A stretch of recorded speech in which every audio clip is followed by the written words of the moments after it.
Welcome to SD35 Career Ed's myWEX Employer Activity Change Request Form video.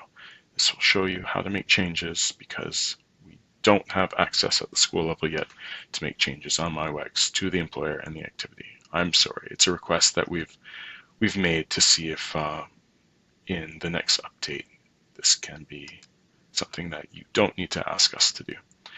So to get to this, click on the link beside the link that you found the video on, and you will get directed to our website where you'll find the form. What you need to know. Well, the starred sections will need information. So we need to know who's sending this, their contact email, and their work phone number. So this just makes it a little bit easier to contact you in case there are questions. But if you follow this video, we probably won't have any because you'll have submitted this perfectly. Next section, mandatory question, you've got the asterisk. This is for identifying if there are changes to the employer details or not. And if you're not making any changes, just select here and you can scroll all the way down until the activity section where you can change or add an activity. But for this section, if it's a new employer, it's just a reminder, stop, please don't submit it here. You're going to be submitting a new employer and activity directly onto myWEX. So do that and you can follow the video that shows you how to add an employer there.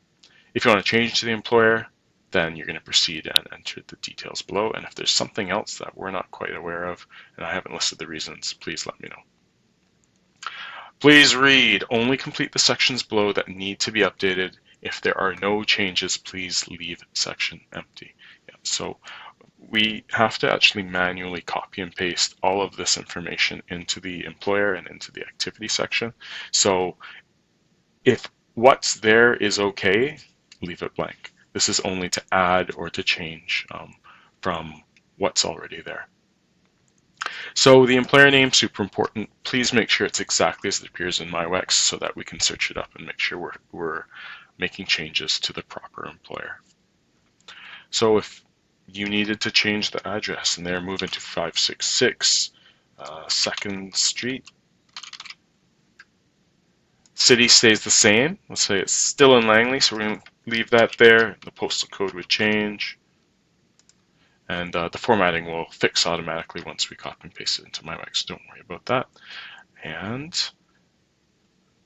sorry, I forgot to make, we are changing an employer. Okay, so those are the only changes we're going to make here. Everything else is going to stay the same.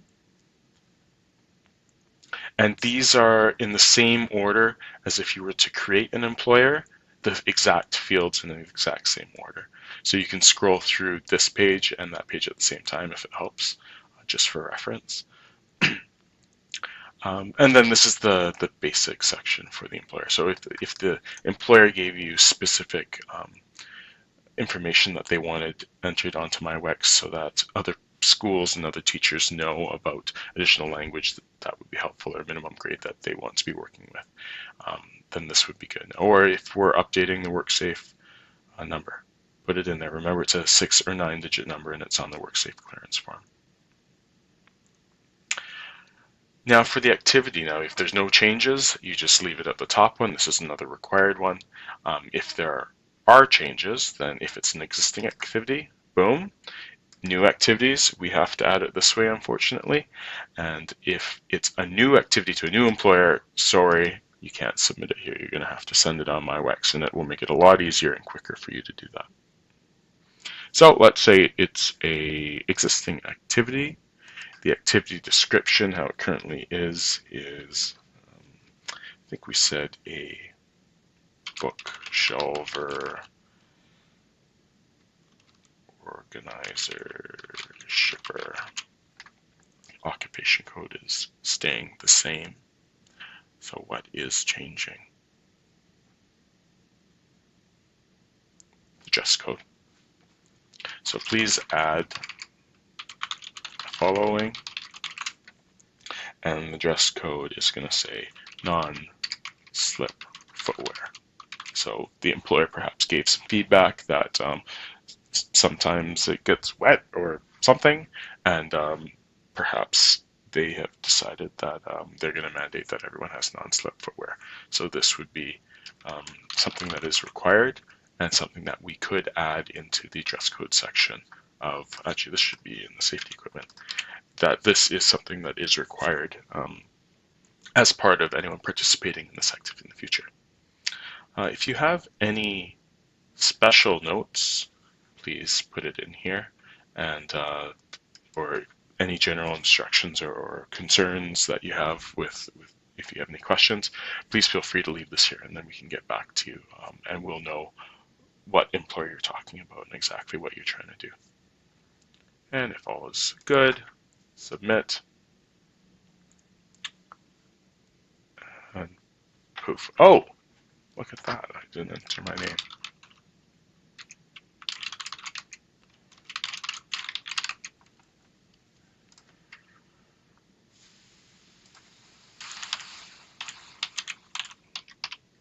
Perfect.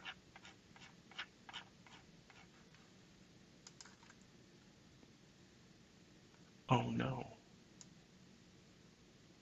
I didn't put in the employer name. 99 looks. So it'll catch you if you make an error, and it caught me.